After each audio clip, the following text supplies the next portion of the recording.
Flavio Campos, exsecretario de Educación, asistió al Foro de Educación y Financiamiento, donde abordó desde su perspectiva la problemática que se vive en el estado de Zacatecas con el pago de la nómina magisterial. Siempre batallando en eso. Yo creo que lo que está a debate ahora es cómo enfrentarla.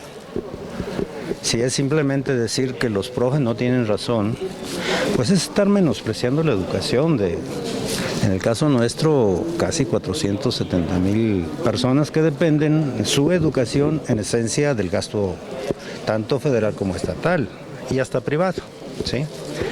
Entonces, yo creo que es la poca importancia que se le dé a la educación como un elemento de desarrollo y de justicia social, las dos cosas, ¿sí?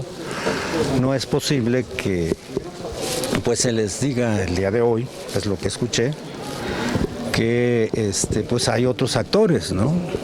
A ver, los comerciantes se nos pone como, ellos son los principales perjudicados porque no haya derrama salarial. Pues por supuesto que con esa derrama se alivian a muchísimas gentes, ¿no? Entonces yo no creo que la actitud con la que se está enfrentando sea la más adecuada. Me parece a mí que se está buscando liberar recursos para aquellas cosas que ellos sí buscan un beneficio más a corto plazo. Pues yo sé que de los salarios y de las nóminas no se puede. Flavio Campos mencionó que la nueva gobernanza trae necesidades políticas muy claras, como financiar candidaturas a la presidencia de la República y tal vez pagar compromisos que se hicieron en las campañas. Pues eso explica mucho la actitud que estamos viendo en este momento para enfrentar la crisis. No es de ellos nada más, es del sistema educativo y creo que ha sido una constante que todas las administraciones han padecido y esta la va a padecer también, por supuesto. Quizá más agravada o menos, es una cosa que hay que buscar transparentar todos los números sobre que recibe el Estado para cumplir su responsabilidad educativa y pues también ver qué se está haciendo con los propios impuestos, ¿no? Efectivamente el Estado está muy limitado, pero creo que hay que debatir otras salidas de esas que él llama definitivas o estructurales. El exsecretario de Educación mencionó no es necesario culpar a otras administraciones de la crisis financiera. De tener los recursos necesarios se debería demandar y no solo hablar. Son expresiones muy generales, hombre. Si tuvieran elementos, por ejemplo, de corrupción, de que se han desviado recursos, hombre, yo en vez de dedicarme a dar esa explicación, me dedico a integrarles el expediente para consignarlos frente a, si es recurso federal, pues frente a la Fiscalía Federal, o si es recurso estatal, pues frente a la Fiscalía Estatal.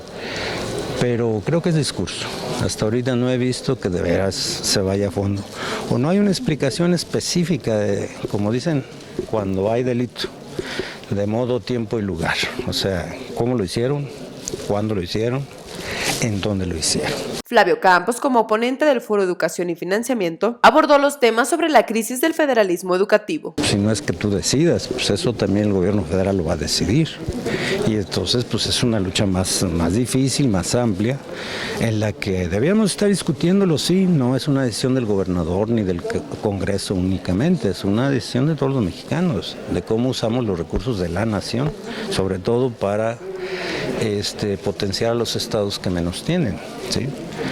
Pero pues eso yo no sé si lo están planteando. Actualmente en el esquema jurídico que tenemos no se puede. No, pero sí creo que debemos ir hacia un nuevo federalismo global, no solamente en educación. En realidad debe ser un federalismo, desde mi punto de vista, solidario con las regiones más atrasadas y que lo tienen que financiar las zonas que se desarrollaron a cuenta de las zonas pobres, porque pues no me digan que la plata que se extrajo de aquí por tantos años no benefició a otras metrópolis. Pues por supuesto que sí, los alimentos baratos que se obtienen del campo zacatecano y de otros estados no beneficiaron el desarrollo en otras zonas. Pues claro que es histórico el problema y tenemos que tener un trámite histórico para que se logren recursos para estas zonas y se pongan más o menos en un nivel de desarrollo equiparable a Nuevo León, equiparable a Jalisco, equiparable a zonas del Estado de México o de la Ciudad de México, ¿no? Que son las zonas más desarrolladas, ¿no? La retención del salario se tipifica como un delito ante la Comisión de Derechos Humanos. Por ello, Flavio Campos mencionó que las y los maestros están en su legítimo derecho de anteponer una denuncia por la retención de su salario. Retención ilegal. Claro, eso es lo que se dice que es un delito. teniendo el dinero no lo pagan. Aquí la discusión es si hay el dinero o no para pagar. Pero sí es una posibilidad, por supuesto, para forzar a que demuestre ante la autoridad judicial esa incapacidad de pago. Entonces, en el caso de las empresas privadas se tiene que declarar la quiebra, y yo no creo que un Estado se pueda declarar en quiebra. Eso no. ¿Sí? Con imágenes de Arturo Cardeña, informó para Telesac Angélica del Río.